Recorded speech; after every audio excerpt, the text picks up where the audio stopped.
नौकरी गंवाने वाले शिक्षकों के आंदोलन के दौरान पुलिस द्वारा शिक्षकों पर लाठियां बरसाने और लात मारने की घटना के विरोध में राजगंज के साहूडंगी हाट स्थित पीके राय हाई स्कूल के शिक्षकों ने विरोध प्रदर्शन किया।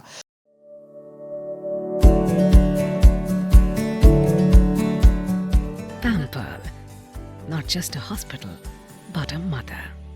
आज साहूडंगी स्थित पीके राय हाई स्कूल के सभी शिक्षक और शिक्षक कर्मचारी स्कूल के सामने प्ले कार्ड लेकर शांतिपूर्ण सांकेतिक विरोध प्रदर्शन किया। ज्ञात हो कि पिछले बुधवार को नौकरी गंवाने वाले शिक्षकों ने राज्य भर में स्कूल निरीक्षकों के कार्यालयों का घेराव करने का कार्यक्रम किया था। उस दिन कस्बा थाने के एक पुलिस अधिकारी ने कस्बा स्थित डीआई कार्यालय पर प्रदर्शन कर रहे एक शिक्षक को लात मारी थी। पुलिस की इस भूमिका की विभिन्न स्थानों पर कड़ी आलोचना भी की गई है। राजगंज के साहूडंगी हाट स्थित पीके राय हाई स्कूल के शिक्षकों ने आज घटना का विरोध किया।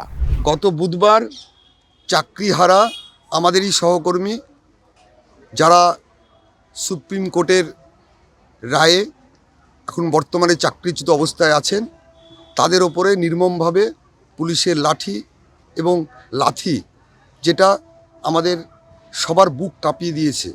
আমি আজকে এখানে আমাদের সহকর্মীদের সঙ্গে উপস্থিত আছি সাউডেঙ্গা পিকে হাই স্কুলের সামনে প্রধান শিক্ষক হিসাবে না একজন শিক্ষক হিসাবে আমি যেটা বলতে চাই যে শিক্ষক সমাজ তৈরি করে যে শিক্ষক পরবর্তী প্রজন্ম তৈরি করে আজকে সেই শিক্ষকরা তাদের ন্যায্য দাবির জন্য বিচার চাইতে গিয়ে যদি এইভাবে লাঠি খায় তাহলে আগামী প্রজন্মের কাছে আমরা কোন মুখে দাঁড়াবো কি শিক্ষা দেব সেই জায়গায় আমরা গভীরভাবে মর্মাহত গভীরভাবে দুঃখিত।